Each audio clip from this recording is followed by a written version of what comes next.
Penny Hardaway at guard. Nick Anderson, who was a shooting guard, has been the small forward up front along with Horace Grant and Ike Austin. Eric Snow and Allen Iverson at guard. Theo Ratliff, Matt Geiger, George Lynch. Blue, the Sixers in white, and the tip controlled by Orlando. Philadelphia had it and lost it, and so Darrell Armstrong guarded by Allen Iverson. Both teams are very big, turning the basketball over. Both teams are very quick in the open floor. Horace Grant going up with a shot. It's deflected away, and Matt Geiger gets the rebound. The 76ers beat the Orlando Magic by an average of 18 points in their 2 victories here. They lost by 1 point in Orlando, so they're a confident team playing here at home. Iverson shooting over Armstrong, and the crowd erupts.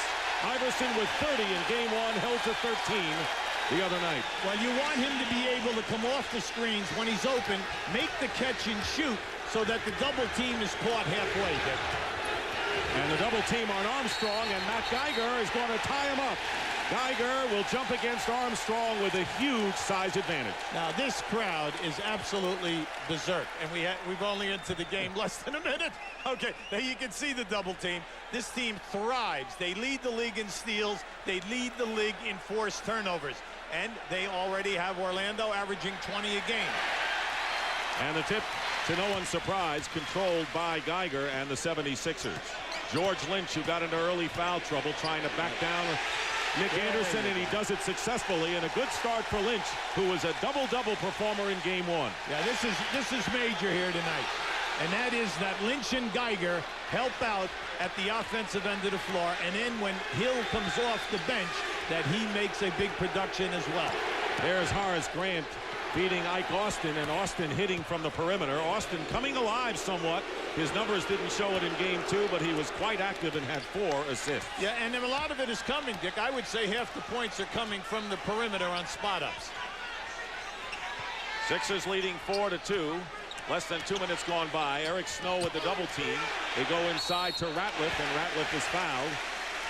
Theo Ratliff, the former Piston, who has had 5 blocked shots in the series thus far, and has been consistent with 7 points in 8 rebounds in each game. Anytime that you trap out on the wings, Philadelphia will get the ball into the middle of the floor. And when the penetration goes down the lane, you will see rotation. Now, if Snow and Iverson can deliver the passes, then Philly will be at home. In game 2, they struggle. You have to look at this. Iverson is averaging 6 turnovers and Snow 4 in the 2 ball games. And as you pointed out, Philadelphia, a team with a penchant for turning it over, and that's where it all starts. Ratliff, who is a 73% free throw shooter, makes 1 out of 2. The personal was on Horace Grant, and it's a 5-2 early lead. See, I like this. I like them coming down the floor early, putting the pressure on Orlando, taking key seconds, and then also give them the trap. And Grant travels, and you can see that already the Philadelphia 76er quickness has the Magic back on their heels. Well, you see, they're surprising them. They did not do this in games 1 or 2. The trap is so far up high, they are giving Orlando a taste of what they did in game 2. And Larry Brown planning this after he saw what happened. A lot of people think it's going to be a physical game. It may not be if the Sixers can play the way they have started out with the pressure. Here is Iverson with the ball, can beat anyone, and there's a good defensive play by Hardaway, and Penny has it stripped away, and it's off the foot of Hardaway. Philadelphia ball, and Iverson came right back at Penny with a terrific play. See, that's what Iverson is all about. See, he doesn't give up. He made a bad pass. Now watch him catch Hardaway and go for the strip right there. You got to give this guy a lot of credit if you've never seen him play before. He is the real Energizer Bunny. There are a lot of imposters out there, but this guy is the bunny. He's the real deal. A schoolyard kind of game, and you can expect it from these teams because of their steals and turnovers. Both excel at both of those areas. Here is Geiger with a turnaround, and Armstrong the rebound, and the Magic trying to push it up. 2.5 minutes gone by. Here is Horace Grant, and Lynch the rebound for Philadelphia. Now Orlando will push the ball quickly as long as Armstrong is in the game. Now you can see the trap. Now they've just got to take advantage and get to their spots. Here is Ratliff with a hook shot, and Horace Grant got a piece of that. Good defensive play, and you notice that Eric Snow right in the middle. He had open shots in game one, and he passed them up, but he was covered on that last sequence. Here's Penny Hardaway going out to Armstrong. He's got a three-point attempt. And Ratliff, the leading rebounder for Philadelphia, cleared. Well, I like that both ends, Dick, early on. Only one shot. Now, these are two of the better offensive rebounding teams in this league. Geiger with a turnaround. And 4 of the 5 starters for the 76ers are on the scoreboard. It's 7-2, Philadelphia. Oh. Iverson very nearly picked the pocket of Darrell Armstrong. 2 quick point guards. Armstrong gets by Iverson on the pick, and Austin travels. So already the Magic have turned it over 4 times, and Armstrong and Geiger going at it now. See, this is what we got to stay away from right now. See, Armstrong has got to realize that, you know, we don't need any confrontation here to show any manhood. And we know that Geiger isn't going to do anything here because you cannot lose either player. Philly can't lose Geiger, and definitely Orlando cannot lose Armstrong because of the defense with Iverson. Now you're going to see the play right here. Now you're going to have the move strong. Geiger goes for a foul. Come on, that was a moderate hard foul. Now we have words here, and I don't know why Armstrong comes in. He's not even involved in the play. And the officials very alertly separate yeah, they got to the 2 players. Yeah, that's smart. I mean, you know, let's face it. First of all, you don't need a major fine. Number 2, you don't want to get thrown out of the game. Number 3, you do not want to be suspended for another game. Eric Snow on the layup, and the Magic thought he was going to pass to Iverson, opening up the middle for Eric Snow's basket. So all 5 Sixers starters are on the board, 9-2. See, if you're looking early, Geiger is the designated double teamer. And Iverson colliding with Austin, and a foul called against Ike Austin, his first personal. Now, when you look at Geiger, remember, this guy is 7 foot, and he is hustling from down in the post area or at the foul line. He's coming out past three-point line, giving you that energy, trapping guards, and then rotating back to his own man. That takes a lot of stamina. Eric Snow, the point guard, formerly with Seattle, where he didn't have a chance to show what he could do, and feeding Iverson coming off the screen. So Allen Iverson off to a much better start, and very alert defensively. And now Armstrong loses the ball out of bounds. No one was near him, and that is the 5th turnover of the game for the Magic. Yeah, that's just careless basketball. See, Orlando wanted to call a timeout. Armstrong was taking it over to the sideline. And look at Chuck Daly over there as Geiger right in the middle of the Orlando huddle. What is he doing there? Now, you see, that all happened over on that side of the floor. Geiger was down in the corner playing Grant. So whatever happened on the try, when the ball went out of bounds, that was a turnover for Armstrong. But Orlando wanted to take it to that spot and call a timeout. The Sixers. No timeout called, and the 76ers with the ball. Snow with a fake pass, misses the shot, and Nick Anderson gets the rebound. So we have had a peppery start to this game number 3, with the 76ers leading 11-2. Nick Anderson firing over Ratliff, and Anderson hitting. Nick Anderson, who has struggled, as you mentioned, 3 of 18 from three-point range, hits his first tonight. Now, he needed that for his confidence, but also the team needed it in order to get on this board here and start cutting the lead down. 6:45 remaining in the first quarter. Lynch finding Snow, and Snow hitting the shot. Eric Snow has faked the pass to the left all the time and has taken the shot and is connected on 2 of them. He's the big key in this game tonight, Dick, because he's going to be handling most of the times in the middle of the floor to break it down, but then also he will open up when Geiger is the man who will rotate the pass. But they have gone for his fakes. Anderson again for 3, way off on the air ball, will turn it over. So Nick Anderson trying to get going and stroking the 3, and right now the 76ers call a timeout with a standing ovation and an 8-point early lead.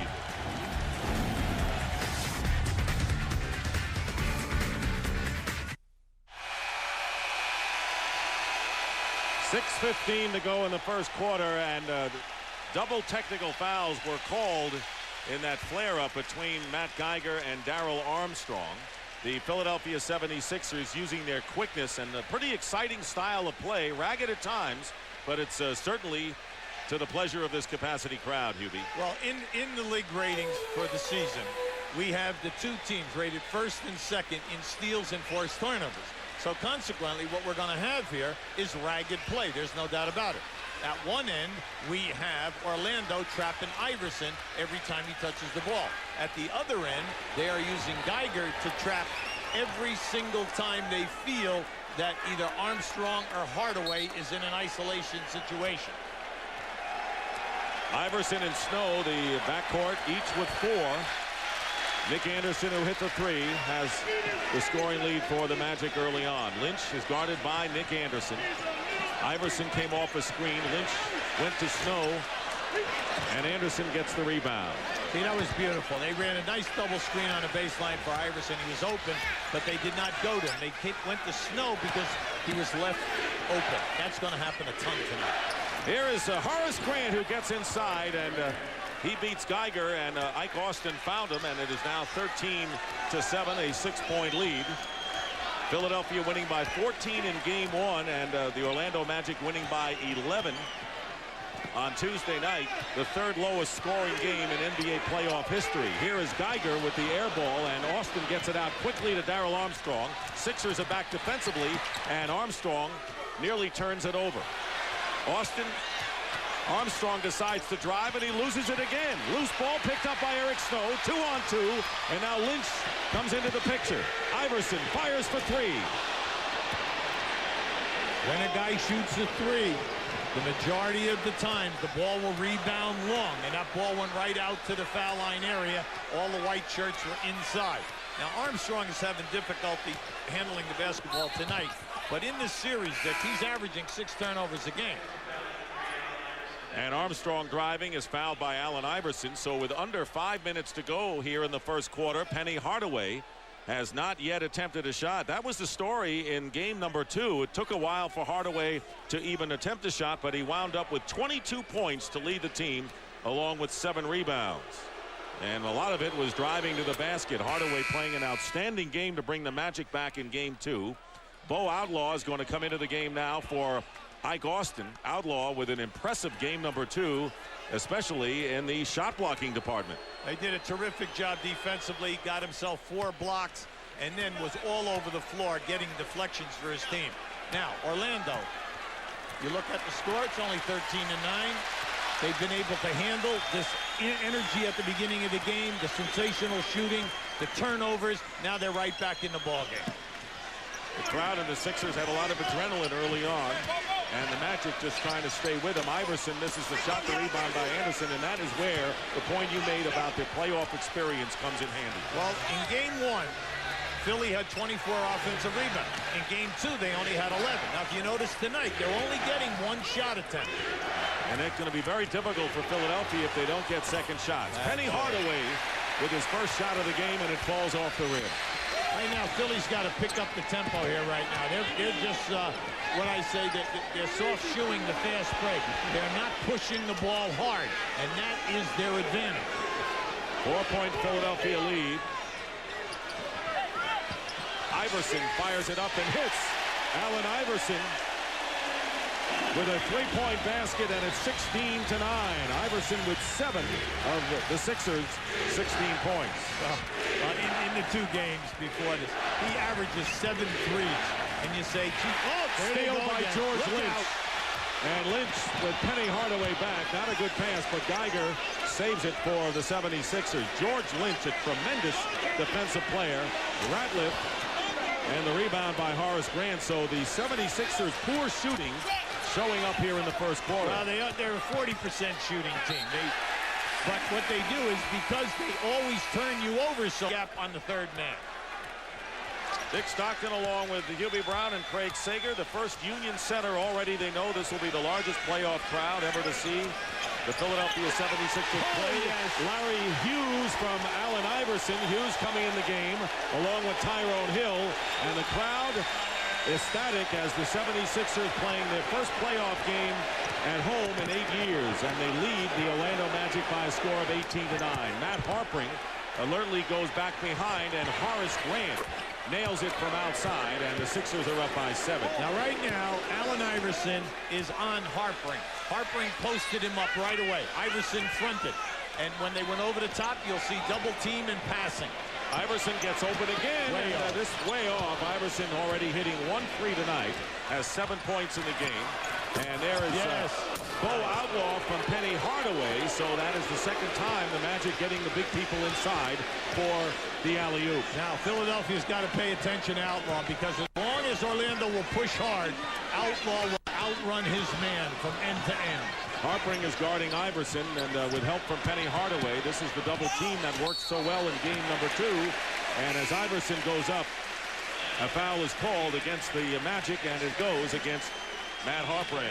Now, when you take Armstrong out of there and you go big with Hardaway, now you have Hardaway, Anderson, and Harpring, all big guys. When you put the trap on Iverson, his quickness can beat that trap if you're not quick and cut him off. And you saw it. He just negated the trap and got right inside of the paint.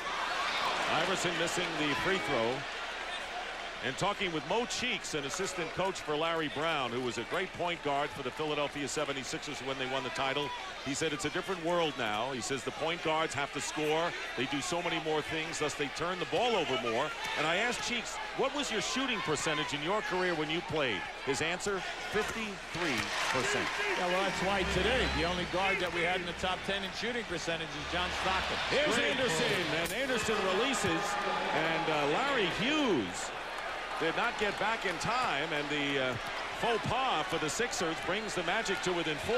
Well, you see, they were in a zone press that time, and they were up the floor, and unfortunately, the deep man did not get back in his rotation. Harpring is guarding Iverson, doubling with Hardaway. Here is Eric Snow. Iverson from three-point range and throws up the air ball, and that's what Allen Iverson will do from now and then. He will fire away at will from all angles and miss from all angles. Dick, during the year, the guy shot 28% in threes. So at playoff time, what do? You take 7 a game. Okay, so it's either feast or famine with him. 1 for 4 thus far from downtown. Harpring misses the jumper, and the rebound by George Lynch. And here is Hughes feeding Hill, and this is the quickness of these young Philadelphia 76ers. He does not play like a rookie, does Larry Hughes. And Tyrone Hill, a great addition from the Milwaukee Bucks. Now, Iverson has hurt his right hand, his shooting hand. He continues to hold it as he's running down the floor defensively. He steals the ball, and he's got Hughes with him, and Iverson will take it himself. He had Hughes, but took it himself, and Allen Iverson now in double figures with 10. I am shocked that Bo Outlaw did not go for the shot block. Believe me, we're talking about one of the guys with the best spring and also shot blocking ability. Now, this is by design, Outlaw with the ball, because that takes the pressure off of their good defenders pressing out at half court. 5 on the shot clock, and Outlaw is going to have to force the shot, and it's blocked by Hughes, and Harpring goes in, and the clock expired. No basket. The 24-second clock went off. And yet another turnover. That is 10 turnovers committed already by the Orlando Magic. Now you have to love this. I mean, this is a young team that just out-hustles you. Now with Hughes in there at 6'5" with the long arms, that gives them another great defender, plus a shot blocker. Hughes is averaging 11 points a game in this series in right around a half a game. And as Larry Brown told us the other day, an incredible compliment. He says Larry Hughes is the best defensive player I've coached since Bobby Jones, who is one of the best ever in the league. Well, next to Michael Jordan, Michael won the first team all-defense 9 times. Bobby Jones is second with 8 first-team all-defensive awards. Now, naturally, we did not have these awards when Bill Russell played, or he would have retired the trophy. Larry Hughes misses a 3 with 24 seconds to go, plus the shot blocking trophy, plus all those awards, plus, of course, the championship trophy, because no one won more than number 6. And Iverson with another steal. That's 11 turnovers, and it's the quickness for the 76ers. Larry Hughes into Tyrone Hill. Loose ball, time running out, but enough time for Anderson to get a shot off. And a helter-skelter first quarter, and that is all to the Philadelphia 76ers liking. Iverson with 10 points, and alert defensive play as well. And after 1 quarter of play, the Philadelphia 76ers lead the Orlando Magic in Game 3, 23-15. Pat Croce. And I don't think he's going to miss any other playoff game. He's a bundle of energy. He's a salesman. He's a wonderful man. And he really gets after it for his franchise. Everyone appreciates it if you are a player or a coach here. Here is Tyrone Hill working his way in. Is blocked by Outlaw. Bo Outlaw, who had 4 blocked shots in game number 2, gives the ball back to the Magic as we start the second quarter. The Sixers leading by 8 points. Orlando shooting 40%. They turned it over 11 times, down by 8. And nearly a steal, and it is a steal. And on the turnover, Allen Iverson. Oh, he missed it. Missed it, but Lynch. And he missed it. How often do you see 2 players miss layups like that? And Armstrong fires away. What a game. Oh, what this is Alabama. Philadelphia ball. I mean, can you believe this game so far? it is. It's absolutely wild. The energy level is incredible. When you're thinking of Philadelphia, look, they've already turned them over a dozen times.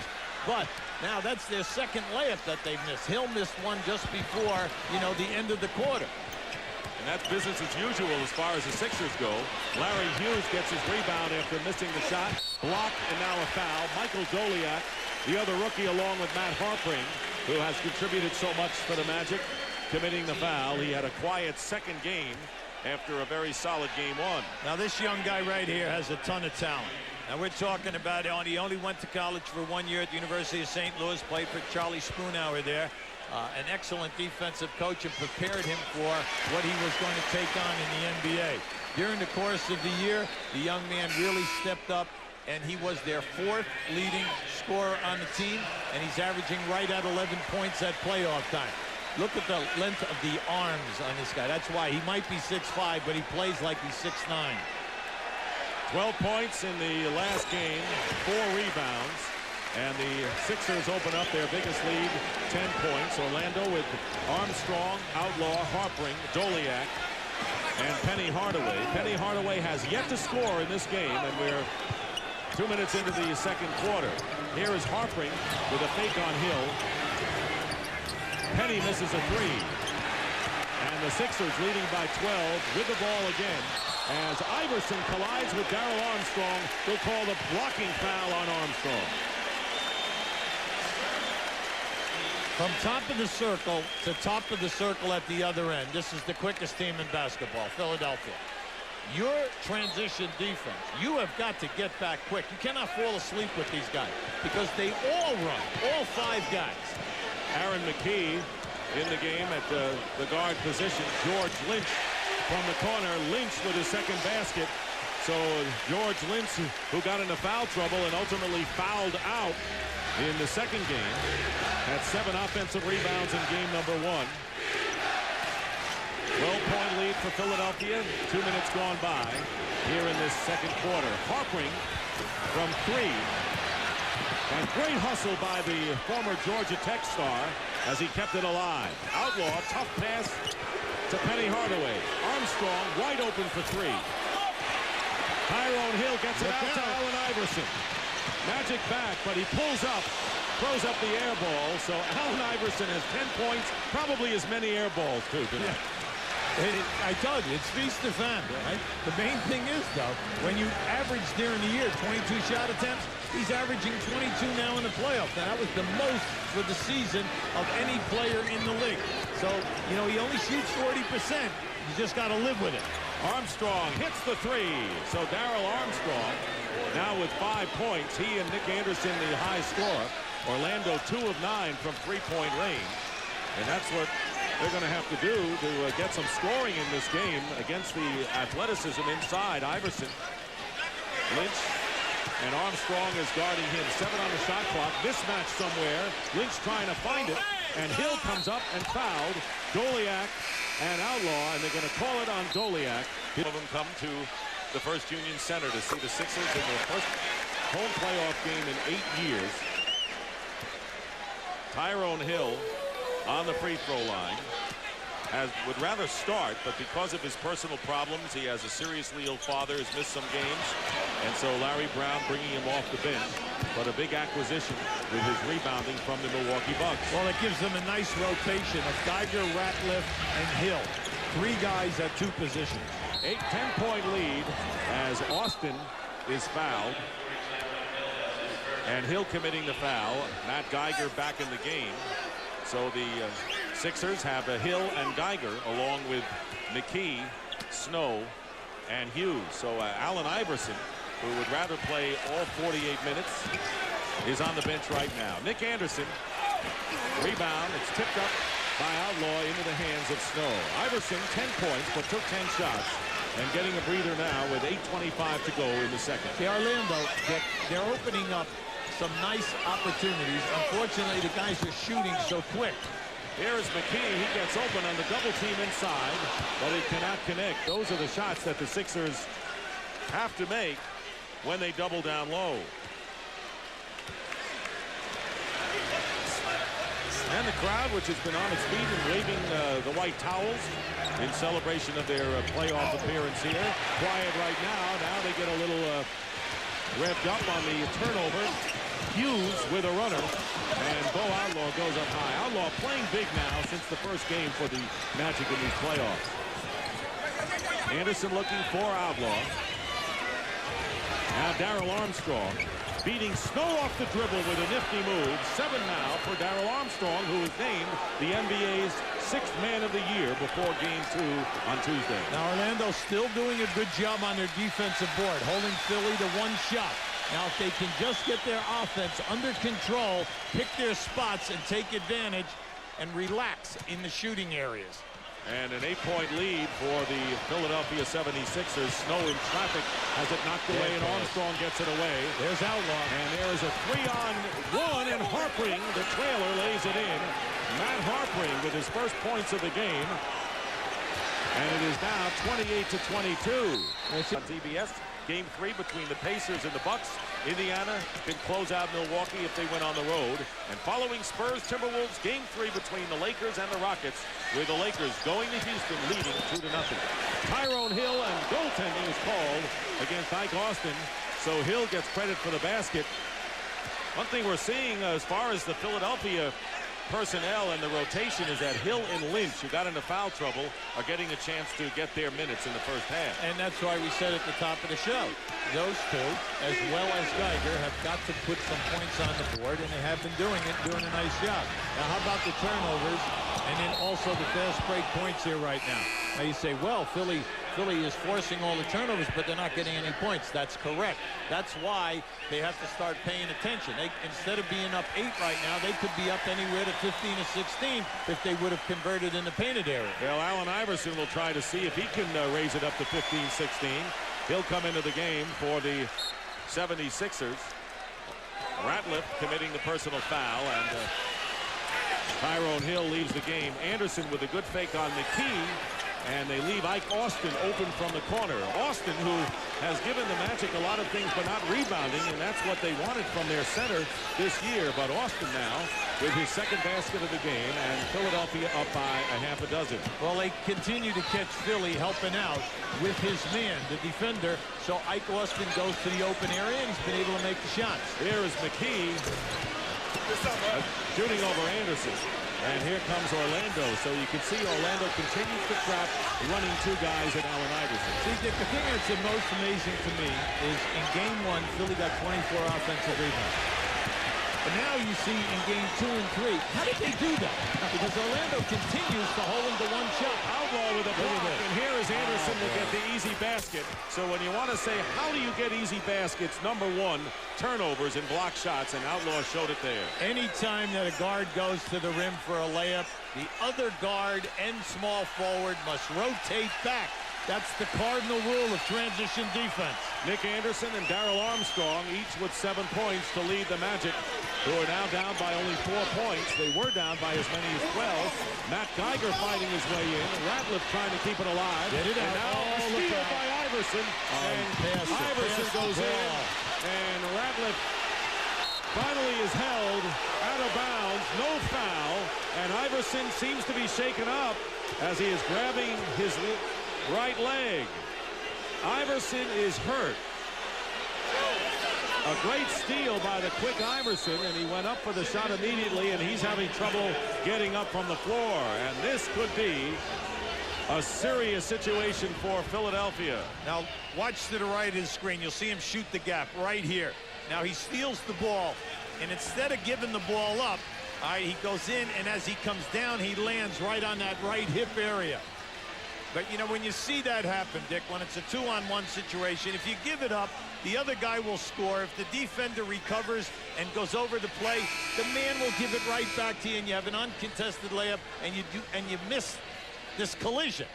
That is his 4th steal, but you know what? That is not Allen Iverson's style. I realize that. But you know what happens? It's the old story of when you're great, you make everyone else look better also. And that was the situation right now that you could have given a layup to a teammate, and that guy would appreciate what you just did. Right? Unfortunately now, he's a little red, you know, because he didn't get the pass. And then what happens? You get injured, and now what happens? You get a foul on it, and we still didn't get 2 points. Well, before it was a 2-on-1, and he passed up a pass to Larry Hughes to take the shot himself. Iverson this time hits. Iverson has taken 12 shots already in this game, has hit 5, and is 32 to 26. Yeah, that's right. We bring out this point. See, he averages 22 shots a game during the season, #1 in the league. He's averaging 22 a game in the playoffs. And a whistle and an offensive foul called against the Magic. So yet another turnover against Orlando. They have turned over a bundle. And the second personal foul on Ike Austin. George Lynch comes back in, and Radliff will sit down. Ike Austin was setting a down screen. It was a moving screen. Good call by the referees. They're not going to allow anybody to headhunt the man, you know, to free somebody up. They've been very consistent. All right, Craig Sager, what do you have? Well, Lenny Curry, the trainer, said that Allen Iverson either has a bruised hip or a hip pointer. He won't know till halftime. And that's where they'll check it. Meanwhile, Iverson stays in the game. And here is Darrell Armstrong to Outlaw, finding the open man Anderson, and the quick foul before the shot. Yeah, Bo Outlaw got it right in the face. He really got popped. When he made the catch in the lane, he caught the ball and he passed the ball to the right, and he took a shot. Just keep an eye on it. Look to the left of your screen right now. You're going to see as he catches it, he sees the defender as he puts it off. Keep an eye here. Bam, there it is. He gets caught right on the left side of his face. Aaron McKee committing the foul, and a timeout with 4:32 to go. The Sixers lead 32 to 26. There's a bandage on Bo Outlaw, who was hit by Aaron McKee. The Orlando Magic, who have shot only 44%. Better than they've shot in the series, really, but 16 turnovers and now 17 turnovers, and yet they're in the game, Hubie, down by only 6. What's keeping him in it? Yeah, first of all, the rebounding. The rebounding has been excellent. They've been holding the Philly to 1 shot, and they have a +9 in boards themselves. So that's been very, very sound. The big thing right now, Chuck Daly wants to play. Hey, just playing even now for the last 4 minutes. Everything will be okay. George Lynch on the offensive rebound converts. First basket. First, second shot basket of this half. This is a team that had 24 offensive rebounds against the Magic in Game 1. That's right. It's a major, major step. Armstrong has Harpring, is picked up by Hughes. Tough for Harpring. Tough matchup for him. Here's Armstrong firing. Iverson got a piece of it, and Outlaw fighting, and Harpring crashing the boards. What furious play we're seeing. In every instance, wherever the ball is, there are 3 or 4 players trying to get a piece of it or block the shot. I don't remember the last time we've seen a playoff game with 2 teams playing reckless. I know. First of all, you almost got that one. The ball was short, caught part of the hand. That could have been a foul. But Harpring and Outlaw give you so much energy. They are the 2 guys, along with Doliak, who turned the game around in the second quarter of Game 2. And here they are again. They're bringing this group back with tough defense, fast break basketball when you think about it, and then pounding the offensive glass at their end of the floor. And Harpring has 7 rebounds as Geiger goes out, replaced by Tyrone Hill. 7 boards for Harpring. So as we talk about the great experience that Orlando has, they have players with 6 championship rings. two rookies, Goliak and Harpring, are really carrying their load off the bench. Yeah, and Outlaw, here he is again. See, you just love this guy. Well, he doesn't have a ring. Oh, that's right. Well, first of all, he's never even drafted, right? We got to give him a ton of credit. And, you know, he played in the CBA, and he came out of it, and he made his mark with the Los Angeles Clippers. Darrell Armstrong firing away from three, and George Lynch gets it in the hands of Eric Snow. Wind down to 3 minutes remaining in the first half. The lead is 7 for Philadelphia. The Magic have never been in front in this game. And there is a great spin move by Hill, and it's tipped in by Iverson. He said, look, I'll shoot as many air balls as I like because I'm going to do some sensational things here tonight. And that was. He came from nowhere to tap that in. And the NBA scoring champion at 6 feet, 165 Another pounds. steal. And that is steal number 5 for Iverson. Allen Iverson doing it at both ends in this game. And Eric Snow driving in, and they're going to call the holding foul against the Magic. So there's Philadelphia, 12 steals, 5 of them by Allen Iverson, who is playing with an injured hip, as Craig Sager pointed out, either a hip pointer or a bruised hip. Ike Austin, the starting center for the Magic, picking up his 3rd personal foul. You look at Iverson, everybody knows that the young man led the league in scoring, but they do not talk about the fact that he led the league in minutes played, right at 42 minutes. Then he's 3rd in the league in steals. So when you put Allen with Snow and Lynch, you have 3 of the best guys in the league at stealing the basketball. They run the old, you know, turn you off a dribbler, come from the weak side. It's just beautiful basketball and then get out in the open floor. But you wish they'd shoot a higher percent. Lynch with the reverse layup, but guess who's coming the game? Dominique Wilkins in his 15th year. And Dominique Wilkins, who can score for you and score in a hurry, has appeared in only 27 games since being signed as a free agent early in February. Well, that's what Chuck is looking for right here. He'll only pass unless he's stopped. They see he'll try to force, but they have some shot fly. Look up, look up. Here is Iverson, and he gets in the score. 16 points for Allen Iverson, and Dominique Wilkins got to realize, boy, this is a quick young team he's going up against. Yeah, but you see, Dick, if you look at it as a coach, that was a post-up guy at a shot block. Where were your 2 guards? Where were the perimeter guys getting back? Harpring misses, and Grant loses the ball to Snow. It's a 3-on-2. Aaron McKee takes it to the basket, but he'll be called for the charge, the offensive foul against McKee. Is this the way you used to coach the Kentucky Colonels? No, wait, Dick, look. That was just another 2-on-1. And that should have been a layup. Instead of Iverson going to the rim for the layup, he ran to the corner for a 3. So the guy with the basketball says, there's a defender out that way.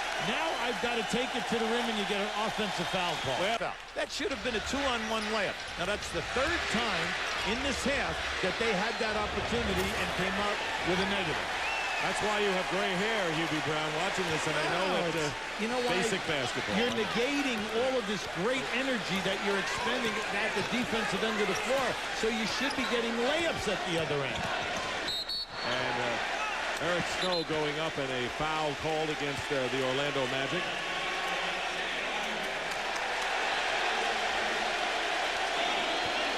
And it's on Penny Hardaway, his first. Hardaway has yet to score tonight, and that's a story here. 0 for 2 from the field, no points, and the team down by 13. Right now, the Sixers enjoying their biggest lead of the game. Coming up on the AT&T halftime, scores and highlights from around the league. Kenny Smith, Ernie Johnson, what a great job they've done in the studio. Yeoman work for them. We'll be joined by the Sonics' Gary Payton in our Atlanta studio, and Eric Snow, who was the 4th guard behind Payton, and Nate McMillan, and Greg Anthony getting his opportunity now. Snow with 6 points.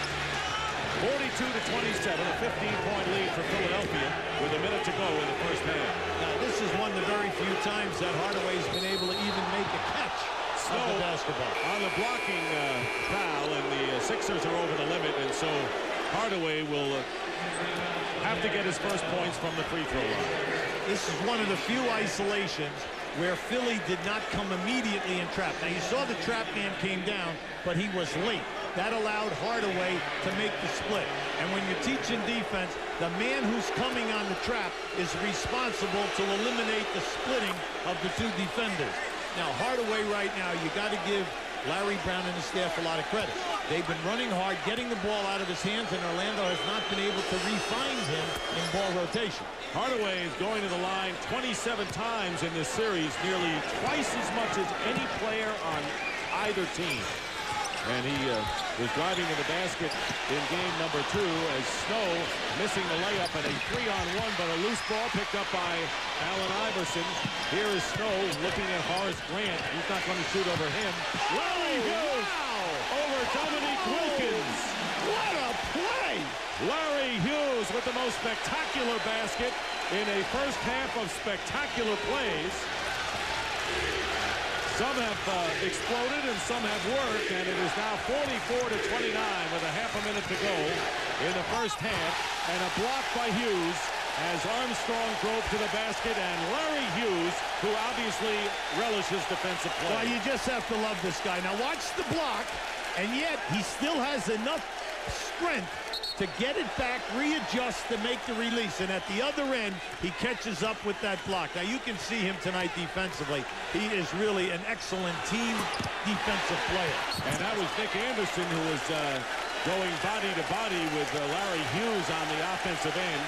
And the crowd giving Larry Hughes and the Sixers a standing ovation for their defensive play. And Allen Iverson in midcourt with his arms upraised, urging the crowd as well. Shots and bad decisions with this kind of up-tempo, helter-skelter play, because this is kind of unseen in the NBA in many years, wouldn't you say? Well, think of their front line. Lynch, Geiger, Ratliff, Hill, they're all new to the team. Larry Hughes only played 1 year of college basketball, and Snow was sitting on the bench in Seattle. And where was Dominique Wilkins at the time as he hits the jumper and gets into the scoring column? Yeah, well, Chuck is trying to melt Dominique here in hopes that he could give his team a little shot in the arm. Playing for the final shot of the first half. Snow misses, and Iverson on the follow. It was an air ball, and Allen Iverson alertly puts it in. He has 18 points as the first half ends, and the Philadelphia 76ers will go into intermission with a 15-point lead. Who takes center stage? No one else but Allen Iverson. A whirling dervish and a bundle of energy, but a lightning-quick bundle of energy. Going up high, 6 feet, 165 pounds, 6 steals in this game, making some. Iverson with 18 points. You know he's going to take a lot of shots. 6 steals, 1 turnover, but he triggers this exciting team. When you look at the Sixers tonight, Iverson's 8 for 15. The rest of this team is only 11 for 33. They're shooting 33%. George Lynch beating Theo Ratliff with the basket. At halftime, Iverson with 18 is the leading scorer. Lynch is next with 8 for the Magic. Darrell Armstrong and Nick Anderson each with 7 leading Orlando. Penny Hardaway double team now, and a steal by Iverson. Hardaway lost it, and Iverson lays it in. Great steal once again. That is the 7th steal of the game by Allen Iverson, and is a 19-point lead for the 76ers. And if Orlando doesn't get off to a good start early in the third, this could get really ugly. Well, I'm going to give you an incredible stat. Hardaway has 5 turnovers, and Armstrong has 7.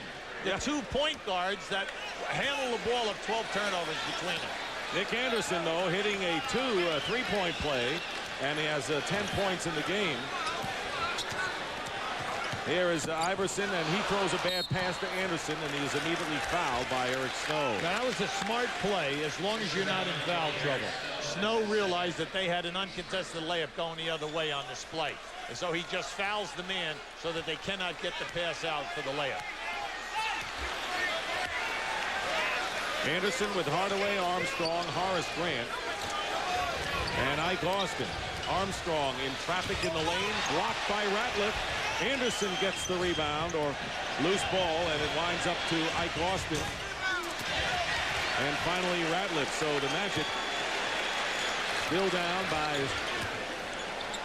16 points. Iverson double team, splits it. Snow back to Iverson, basket. Nearly went through, but a good ball handling by the backcourt of Philadelphia. Now, at the beginning of this quarter, Dick, Iverson has taken a couple of traps. He went to the corner into the Ratliff layup.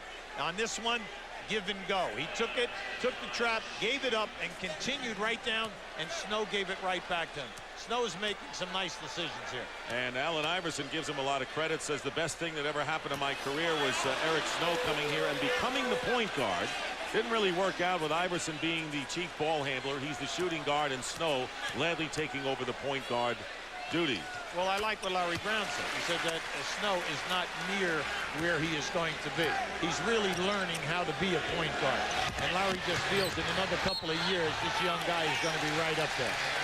He just needs some time, and Larry Brown would know, being one of the outstanding point guards in his time.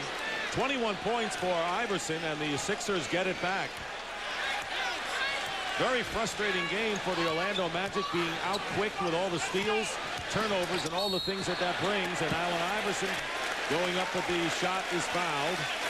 So Iverson will go to the line. He has 21 points, and he'll shoot 2. Horace Grant picking up his second foul of this third quarter, gives him 3 in the game. You look at this young man's game. See, he takes the physical pounding night in and night out. He gets to the line 10 times a game during the season. Now, that's right up there with Shaq, Karl Malone, Morning. He's right there with all of these big guys. Now, you know they can take that physical beating. This young man is only 6 foot. He's 160 pounds, and he takes this hammering, and yet he has the stamina to lead the league in 42 minutes a game. Well, in talking with Larry Brown, as Iverson misses both, he says he doesn't mind as long as he's in the game. The one thing he doesn't like is to be out of the game, and he once said, look, as long as you don't break my bones and I missed action, I don't mind getting hit. I'll get up. Nick Anderson with a jumper. So Anderson now with 5 points here in the third quarter, trying to bring the Magic back. It is a 15-point game, and that's what it was at intermission. Hardaway is guarding Snow. Geiger, who was 1 for 5 shooting in the first half. Here's Ratliff over Austin. And Darrell Armstrong. I'll tell you one thing the Magic guards do is rebound. All of them do well. Yes, they do. And anytime that you have 2 guards the size of Hardaway and Anderson, they're your 3rd and 4th top rebounders. Here's Nick Anderson hitting another 3, so that is his 2nd here in the third quarter. 3rd in the game, 15 points for Nick Anderson, silencing the crowd.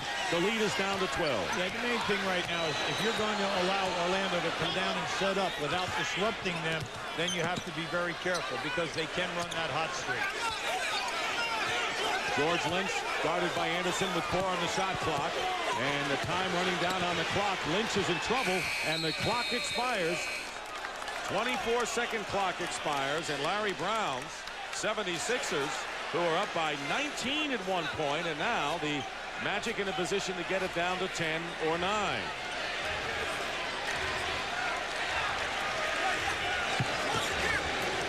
The reason why Anderson is opening up so much is that Lynch is getting caught trying to help out on rotation on plays on the opposite side of the floor. Anderson's been hot. Lynch now getting to him quicker. Anderson with 8 points here in the third quarter, but Ike Austin working his way up and under, and Horace Grant misses the follow, and he beats Lynch to the ball, gets knocked into the crowd, and a pushing foul called against George Lynch. A good call, you're right, and good hustle by Horace Grant, QB. If you notice, they are allowing Ratliff to play Austin one-on-one. And the reason for that being that Ratliff is the 3rd leading shot blocker in the league at 3 a game, and he can handle him. Larry Hughes has checked into the game. Geiger goes out, and Iverson with another steal. He's got 8 steals in this game. Iverson going around Hardaway, and Larry Hughes cleans up for Philly. What a spectacular show by the 76ers, who again raise their lead to 14. They fronted the post man. When they threw the lob, Iverson came from the other side of the lane to make that steal. 8 steals for Iverson. Nick Anderson, who has hit a couple of threes here in the third quarter, and this is from that range. And Snow working his way in the corner. Iverson misses the 3-point shot. Still alive, and Hill, Tyrone Hill, gets the offensive rebound. Leaves it for Hughes to Ratliff. And the follow, Iverson, is it blocked by Austin. And once again, I tell you, what a show this is. Ratliff missed the follow-up, and finally a foul, and the crowd giving the Sixers a standing ovation for so many different things tonight. Yeah, this is young legs, and playing at home. Great pass by Hughes, a terrific block. Orlando answers the bell here. They blocked 2 shots, put pressure on that one, a third, and then just keep an eye on this right there. The hand went out and caught and pushed them right in the chest. Penny Hardaway with the second personal foul for him, and Ratliff on the free throw line. And if you're the Orlando Magic, you would like an intermission after 3 quarters as well as after the second. No, they continue to put the pressure on you. They wear you down. One place where the Sixers have struggled, well, shooting is one, but 8 for 15 from the free throw line. They were 23rd in the NBA in free throws, so Ratliff makes 1 out of 2. It's 54-39 in favor of the Sixers. They have led all the way. And they kick ball and a new clock for the Magic. So if you're watching now, this is called defense. It's called run and jump. Anytime that the point guard gets the ball handler to stop. Oh, there you go. You stop this. And come on. Nick Anderson is wondering what he has to do to get the ball in, knowing that Iverson is working, and Ann Iverson, Allen's mother, is wiggling and waggling and having a great time in the first row.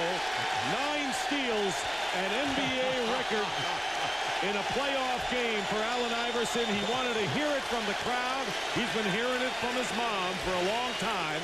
And a timeout. What Skywalker, I tell you. Hey, we ought to have a camera on Allen Iverson and just follow him wherever he goes, including in the timeouts. Here's Hardaway firing away and finally gets his first field goal, and it comes with just under 7 minutes to go in the third quarter. 4 points for Penny. You're Orlando, you're coaching. All you're trying to do is tell you guys, look, let's get it down to 9 or 10, so maybe we can make a strong run in this fourth quarter. Eric Snow with a runner in the lane. Snow, who is encouraged to shoot more, and this time driving in the lane now with 8 points. 58-41, a 17-point Sixer lead. Their biggest lead was 19 earlier here in the third.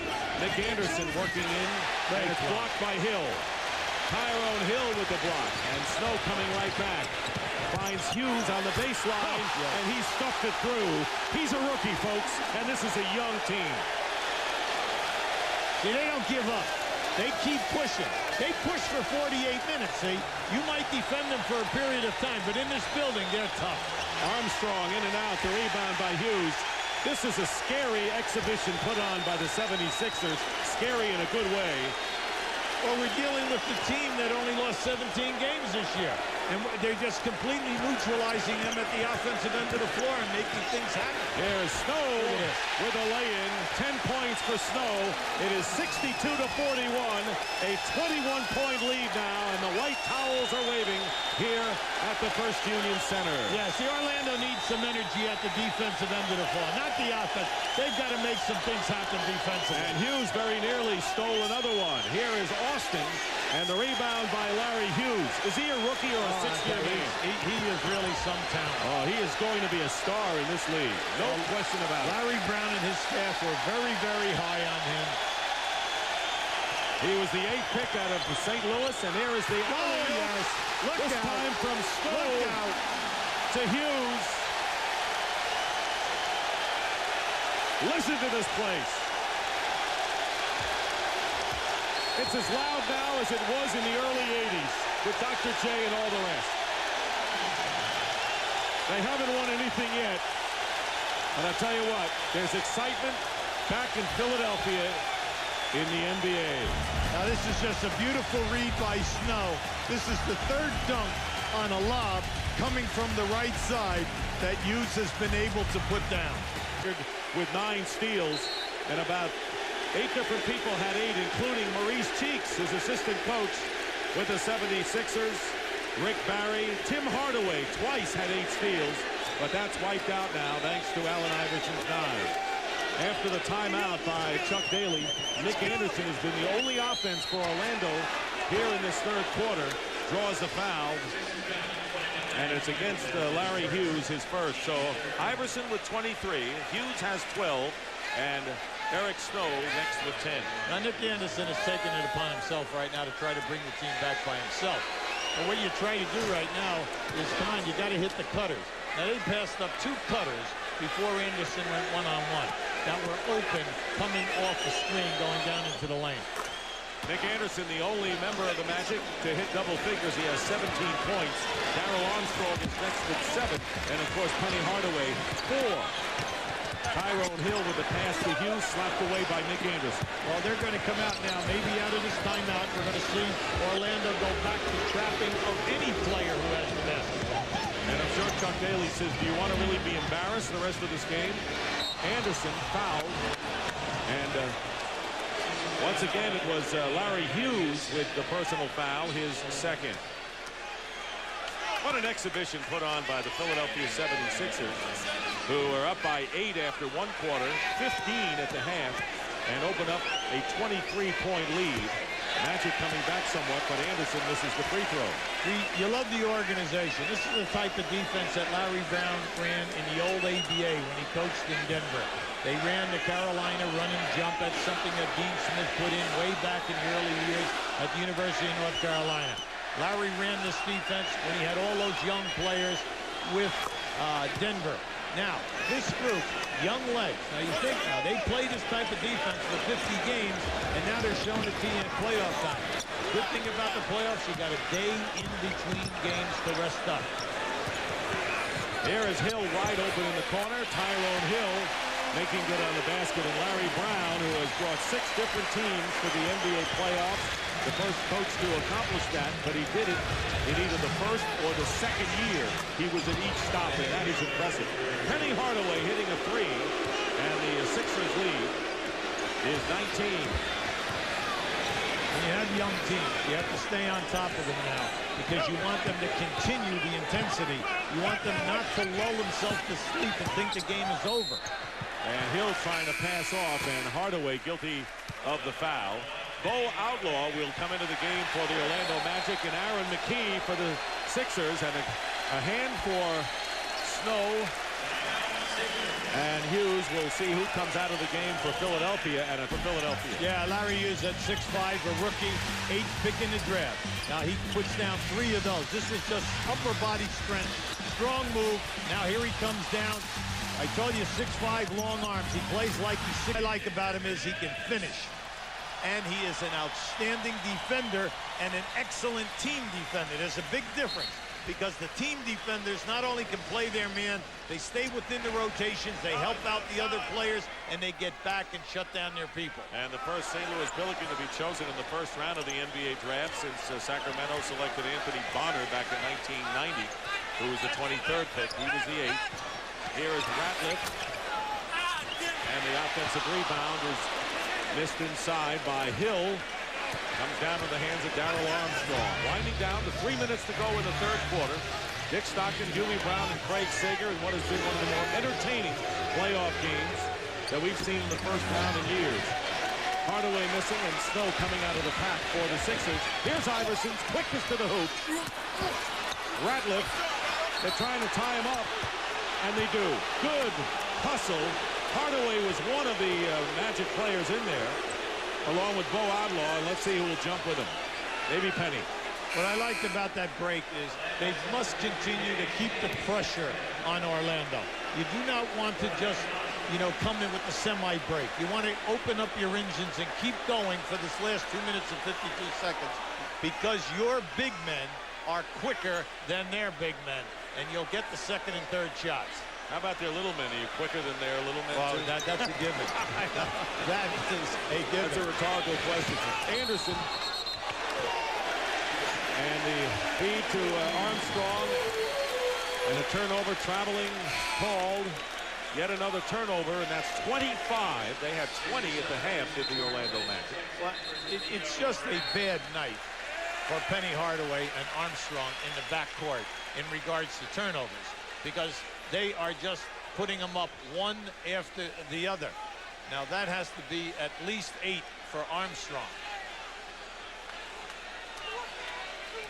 George Lynch checking into the game. And Penny Hardaway has 5 turnovers. So you're right about that. The guards have not protected the ball. And McKee beating Hill. You know, this is a kind of a game. All of a sudden, the ball is lost in the crowd, and all of a sudden, a white-shirted Sixer slams it through. See, they're so quick to the ball. I mean, you really got to watch it, the ball here. Pretty Outlaw pass. with a great move. Bo Outlaw. I'll tell you, Outlaw, who brought the Magic back in Game 2, and he may have to do more of the same Saturday in Game 4. Now this is a pretty pass, a pinpoint pass by Penny Hardaway as Bo Outlaw changed direction and came along the baseline. Right on the money. Radliff committing the foul, and he goes out of the game. So right now, with Allen Iverson back in the game for the Sixers, they have a Snow and Iverson at guard, and up front, they have Hill, Lynch, and McKee. So a small team out there for the 76ers. What you're trying to do, Dick, is you just do not want to see any slippage in this last 2 minutes to give Orlando big hope at the beginning of that fourth quarter. Dan Shays has come in the game for the Orlando Magic. He turned 40 years old on May the 10th. But he's out there. Allen Iverson hitting a 3. Iverson with his second from downtown has 26 points. That's my boy, says Ann. And it is 71-50. So a 21-point lead again. Anderson hitting the shot. Nick Anderson doing what he can to keep the Magic somewhat in this game, although it's looking dim for them. He has 13 points here in the third quarter and 20 in the game. No, Nick has really answered the bell since halftime. He's doing an excellent job coming off screens, opening up wide. Eric Snow with the miss, but there's George Lynch. And they're going to call it for the travel. See, in the NBA, that will never be called a travel. They allow you to hit the floor as long as you do not try to make an advancement of the basketball. And he did as he hit the floor. Call the timeout. He called the team. They're getting good bench play. And listen, Shaq is playing big time. He's really doing a great job. And also now Rice is fitting into the picture. They're getting him shots finally. I know what kind of weapon he is. Right. 1:10 to go. Here is Iverson going past 2 defenders and hits a rainbow shot. He can go past 5 people on a court. That's what Larry Brown feels. 28 points for Allen Iverson with under a minute to go here in the third quarter. A phenomenal performance by the NBA scoring champ. Here is Armstrong and Penny Hardaway for 3. He's got it. Hardaway hitting his second 3. He had no baskets at the half and 10 points now in the game. Well, he's opening up, but they're making it difficult for him. They cut off the lane, and he is spotting up wide as well as Anderson. One is on the right side, one is on the left side. It's an 18-point lead for the 76ers. Aaron McKee. Hill gets the offensive rebound. And now, using the clock, the differential is about 4.5 seconds between the game clock and the shot clock. Iverson and Lynch gets the offensive rebound, and the quickness for Philadelphia giving him the offensive boards as well. You're right, the big people are quicker as well. In the first half, Orlando did a sensational job in taking care of their defensive board. In that first half, Philadelphia, with all the advantages of the trapping, where they had 4 against 3, they only had 3 defenders, they held Philadelphia to 7 offensive shots. But the second half is catching up to them. They're wearing them down. 76ers with 8 offensive rebounds in the third quarter alone. That's right. There you go. Larry Hughes coming back in the game. He has had a big one, but none bigger than Allen Iverson, who gets a standing O as he goes to the bench. 28 points and an NBA record for the playoffs, 9 steals. George Lynch, who began his career with the Lakers, played at Vancouver, makes both free throws. And it's a 20-point Philadelphia lead as they pressure the Magic full court with 16.2 seconds. They're going to make him work to get a shot off before the third quarter's history. Main thing right now is no silly fouls.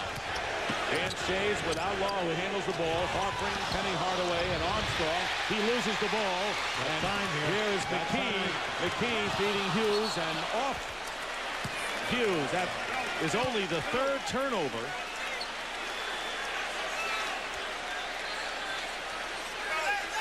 For Philadelphia. And the Magic take over with 3.1 seconds to go. Hardaway has a shot off. And that'll... It's all worth it. We're excited and having fun. After your heart transplant, you went to the White House, Justin. What's more exciting, going to the White House or going to a playoff game to see your brother play? 12 game. See my brother play. I think you're probably right. Let's go back to Dick and Hubie. That was great, Craig, about it. Justin didn't talk about his brother scoring points. He said we made the playoffs. That was the main thing. So he's thinking like a team guy. Just like Larry Hughes does. 75-55, 20-point lead. Early here in the fourth quarter, Matt Harpring finds the open Darrell Armstrong for three. And a foul called. Good hustle by Eric Snow. And Darrell Armstrong committing the personal foul. You see right there, Larry Brown is up and he's talking to Lynch. You know, don't take off. You know, don't take off. Help with the rebounding first. You know, what you're saying is, look, we have the foot quickness. We'll beat them in transition. But just don't leave us.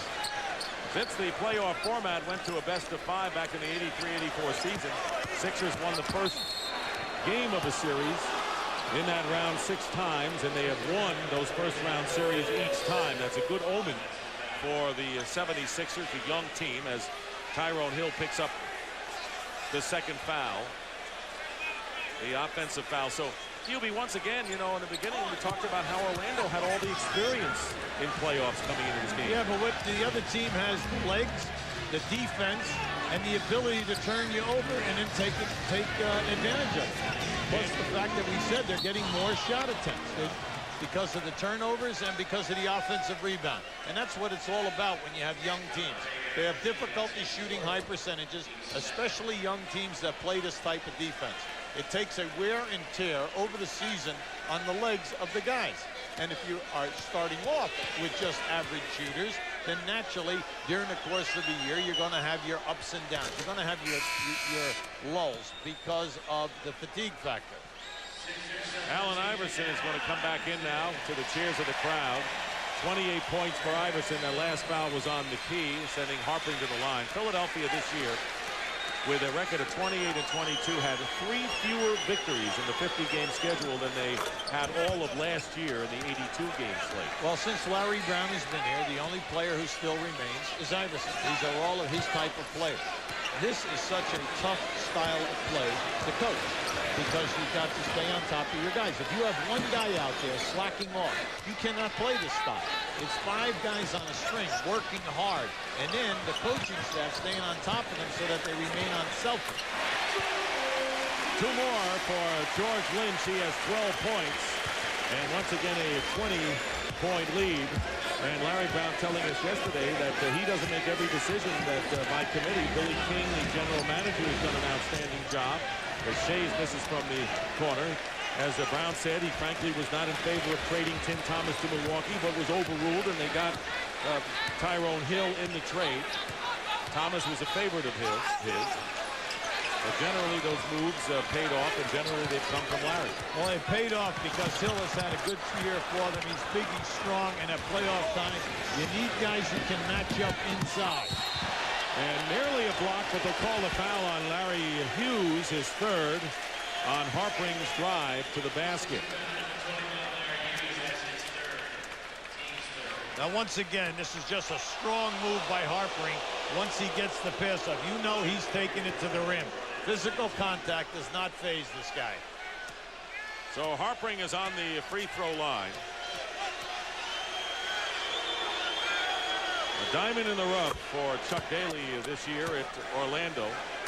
Physical player, and we talked about his background with his entire family being football players, including Harpring originally. Loves the contact, can rebound, and can shoot too. What a package. And he went to Georgia Tech. He was 6'3". Over the summer, the guy grows. He turns out 6'7". Look at the size of him. In the history of Georgia Tech basketball, second leading scorer, second leading rebounder. And he has 7 points tonight off the bench for the Magic, who trails 77-59. Here's George Lynch, has it blocked by Bo Outlaw. Oops.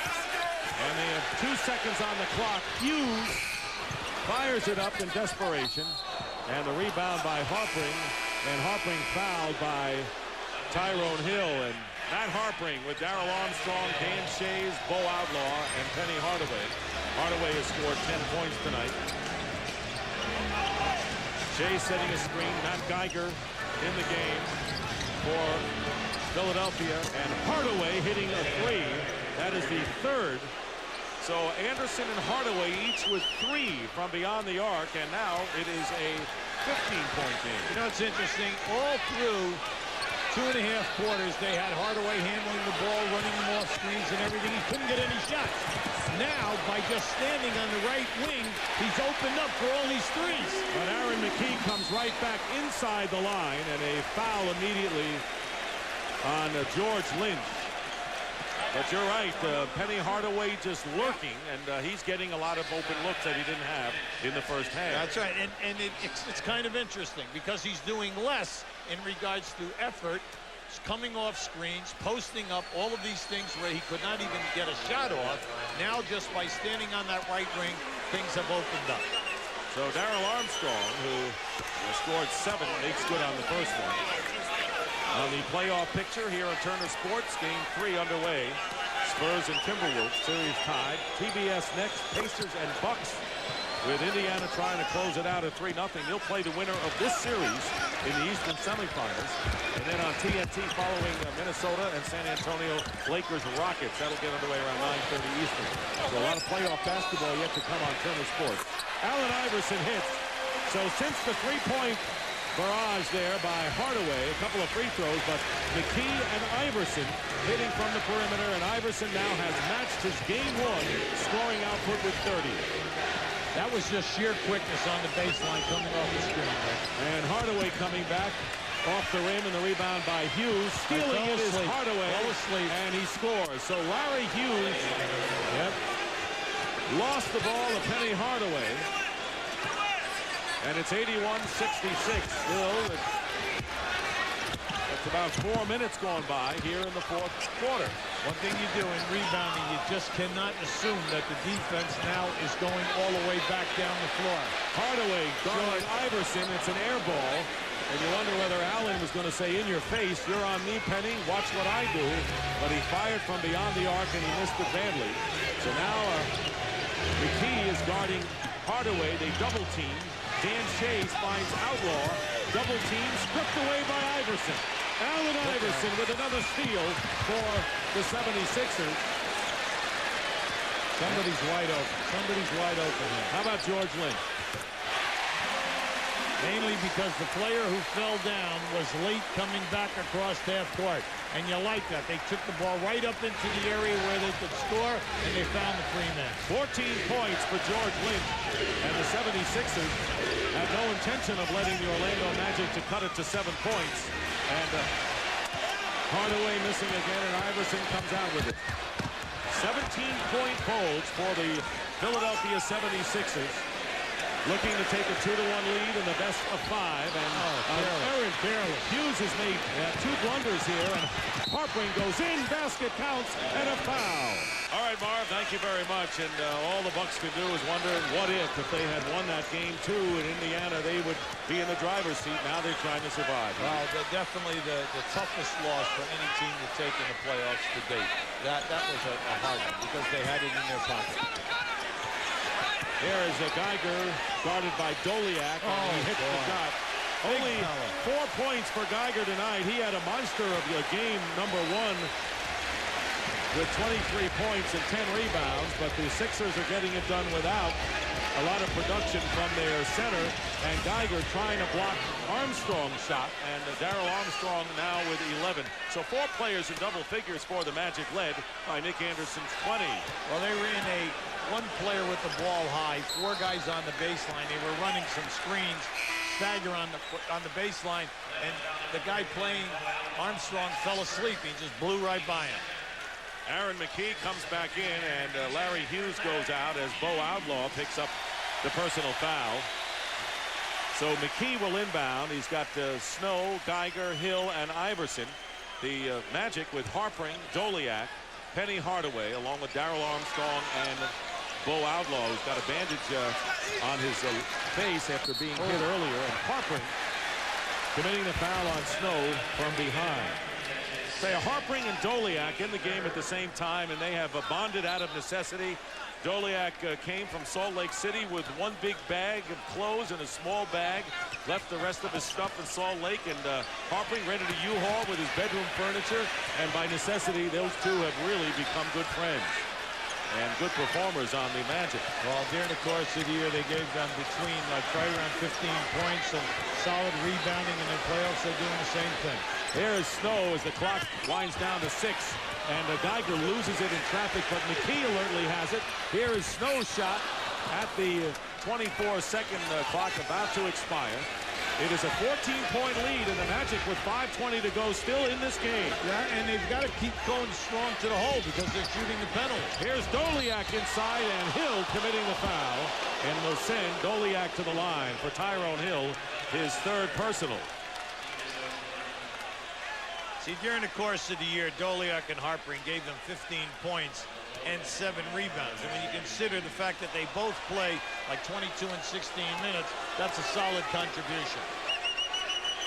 Here's Doliak, who someday wants to be an orthopedic surgeon and wants to attend medical school. And, you know, all the guys that come out of Utah are very well-mannered. Rick Majerus makes sure they are. Do you ever notice that? Well, first of all, he has an awful lot of guys who have high grade point averages. Okay. Andre Miller and, of course, Keith Van Horn, some of the players, and Utah's had great teams as well. Well, Rick Majerus, you know, one of the finest coaches that we have in the country, and we're talking about everything. He's not only a good defensive coach, he's a great offensive coach as well. How about Snow finding Hill underneath for the easy stuff? Well, see, any time that Philly stays in their motion, as long as they're moving and doing their back screening and cutting without the ball, good things are happening. 7 assists for Eric Snow.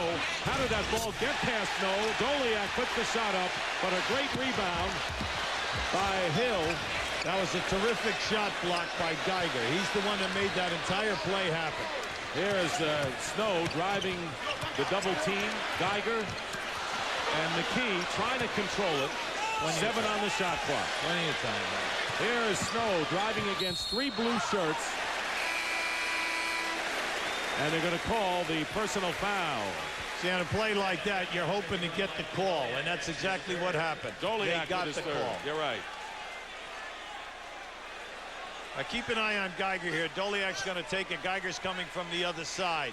And that was just strength, upper body strength, because Doliak was putting that one down with both hands. So Eric Snow on the line. He wanted to wear number 13 when he came to Philadelphia. You couldn't wear that because that was Wilt Chamberlain's number. So that was retired. Well, Wilt did a few numbers here. How about number 2? Yeah. Moses Malone, he wanted number 2, and then he wanted Mo Cheeks' number 10. So he finally ended up with number 20, trying to make his name with number 20, which, by the way, Gary Payton wore that number as well. Here's Mo. Geiger goes out. Unfortunately, those numbers are related back to 2 of the greatest teams That's right. in the history of the NBA. Okay. But Eric Snow may not have remembered Wilt Chamberlain, who, by the way, was the last Sixer to win a scoring title before Allen Iverson won it this year. Hey, in '83, when Moses Malone was MVP of the playoffs, and he just said, how's it going to go in the playoffs? Fall. That's what he said, and he was wrong. He was close. Yeah, it was 4, and 4-1. Well, I'll tell you what. You scared him. No, even though it was we had a great thing, but they took us out 4-0. All the games were decided by 7 points or less, and the 2 we lost in New York were heartbreakers. 1 by 2 and 1 by 3. But I give them a lot of credit. Moses Malone was absolutely spectacular. And back then, you know, they had Caldwell Jones or Bobby Jones at power forward, Dr. J at the small forward, and in the backcourt, 2 great guards, Mo Cheeks, and then the one that a lot of people forget about that I still think one of the best guards that I have ever seen playing this league, and that was Andrew Toney. He could do it all. He's a great scorer, and he played much better defense than people gave him credit for it. I shouldn't say you scared him because they won in 4 straight, but they had to scrap. Yeah, it was a great series, a terrific series. We had Bernard King and Billy Cartwright, Chuck Robinson. Guys did a great job for us. Let's not forget Clint Richardson while we're doing all this. 88-73. The lead is 15, but Time is starting to work against the Magic with under 4 minutes to go. Game 4 will be Saturday right here at the First Union Center. Lynch with a turnaround. Good move by Lynch, but he didn't get the bucket. And if there is a Game 5, it'll be Sunday in Orlando, a rare back-to-back matchup at different sites. Nick Anderson, and Anderson hitting his 4th from three-point range, has 23 points, still firing. No, now Nick is having a terrific second half. I mean, without his explosion, they would have been in a lot of trouble. You know, Nick came in here struggling, 3 for 18 in threes, but tonight he's put it all together. 16 points in the second half. Snow off balance. Misses the shot. Good hustle by Lynch, and it was last touched by Harpring. Hey, these fans, when they go home tonight, will say, what an entertaining 2.5 hours we witnessed. They have to pay attention here right now. You know, you're looking at the score, and it's still only a 12-point right. game, and you got over 3 minutes to go. And the way that Orlando can shoot the three, they're always going to be dangerous. They just get it out as the 5-second violation was about to be called. Iverson heads up with Armstrong. The next foul is a penalty. And Eric Snow hitting the jumper. Nice look. Under 3 minutes to go in the 4th. Inbound with 2:50 to go. It's a 14-point lead for the 76ers. Armstrong working and going past Iverson, out of bounds, lost his footing. Last touch by Philadelphia. Yeah, he was tripped in there, and you know, fortunately, there was not a foul called against the Philadelphia defense, because that would have been quick. Harpring looking for someone to get it into, and he finds Outlaw, and Outlaw is fouled. McKee grabbing onto his right leg. Hits the floor hard. Tyrone Hill will be charged with the foul, his 5th personal, but McKee is shaken up. Earlier in the first half, Allen Iverson went down and seemed to suffer a bruised hip, but came out strong in the second half. Now, he rotates, and you're going to see it right there. It's a knee to the thigh. It was a knee to the thigh. You can see the knee right there. All right, and he hit him right inside. Now, this could be a very difficult injury for Philly, mainly because McKee has been playing so well as a backup point guard to Snow. That keeps Iverson in the position of always being off the ball. And he's had a steady game, as you saw, with 5 assists to go along with 4 rebounds, but he now is helped to the bench in obvious pain. We'll get a report from Craig. Bo Outlaw, and actually he will go into the locker room. Outlaw missing the first free throw. Yeah, you know, when you get a blow in that area, you know, it's so difficult to come back, and they need him. And especially if it goes to 5 games, because they'd have to play on Saturday and Sunday, which we just brought up a few minutes ago. 1 out of 2 for Outlaw. The lead is 13 for the 76ers. Here in the 4th quarter, their biggest lead tonight, 23 points. And they have not allowed the Magic to make a run here in the second half. Larry Hughes, who replaced McKee, driving against Harpring. Rebound Anderson. Outlet to Darrell Armstrong. Snow is back. Hardaway finds an open Anderson for 3. And this time an air ball. Harpring tries to save it into the hands of Iverson. And here is Lynch. And the foul. Basket will count. And the foul as well. It was a weak attempt to prevent Lynch from getting the shot. And as a result, George Lynch can convert a 3-point play. Now, you're absolutely right, Dick. Now, this is a very, very weak foul. But a nice, strong move by Lynch. And the fact that he crossed under, even if he thought that the player was going to block his shot, he would knock him off by coming up on the other side of the rim. 16 points for George Lynch, who had only 2 after the first quarter. And Allen Iverson, with all of the good things he's done tonight, 5 assists, 30 points, 10 steals, an NBA playoff record, and Iverson's only turned it over twice. Pretty good work tonight after 12 turnovers in the first 2 games of the series, 6 in each of them. 2 minutes remaining in the 4th quarter.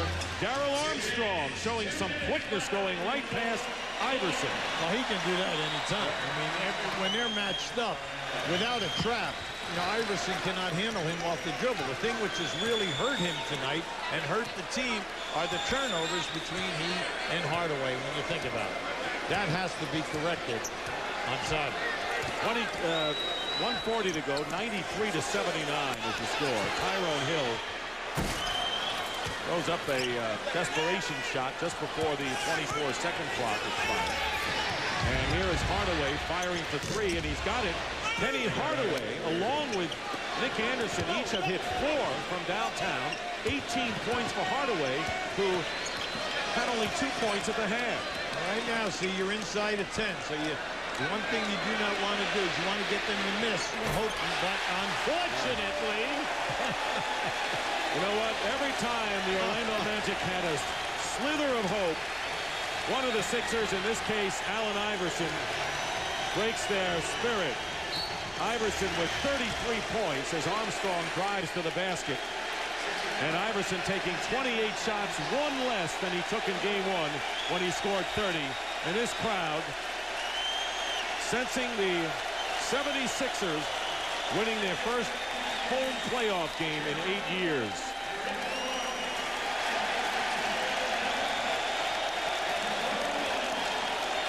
Lynch goes out. Hill goes out. Rick Mahorn comes into the game for the 76ers. And the last time the 76ers played here in a playoff game, it was against the Bulls, and Rick Mahorn was one of the 5 starters for Philadelphia, along with Charles Barkley, Percy Hawkins, Ricky Green,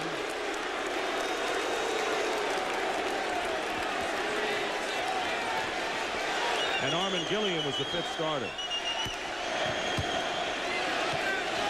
12-point lead with a minute remaining. Crowd cheering Rick Mahorn's entry into the game. Harpring fouling Hughes with the foul on Harpring. Let's check in now with Craig.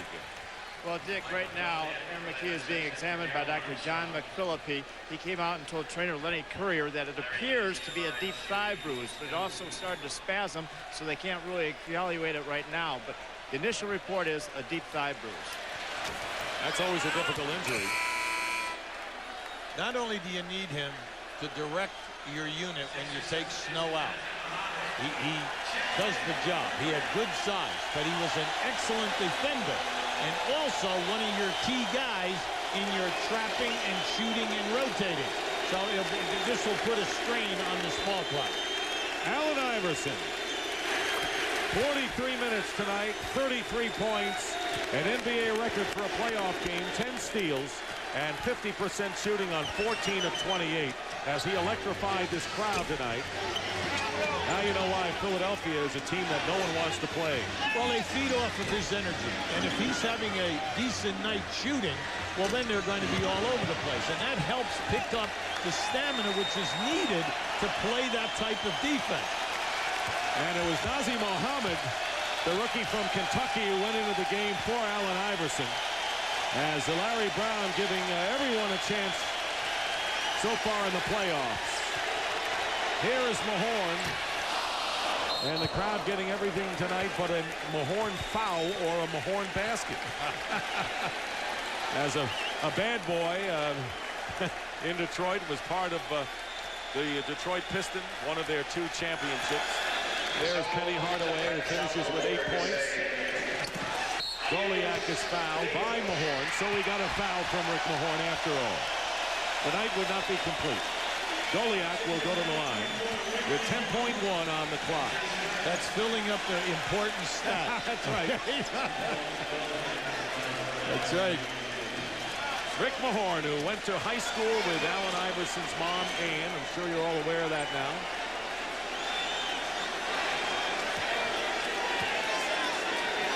It's easy for Chuck Daly to show this team what his problems are. And they've just got to cut down on the turnovers and get themselves together. Now, they have a veteran ball club. He's going to show to them that in the second half, you didn't turn it over as much. And we probably played them halfway decent, even. All right. But so what we have to do is you two guys, our main ball handlers, you got to protect this basketball and get us in our offense.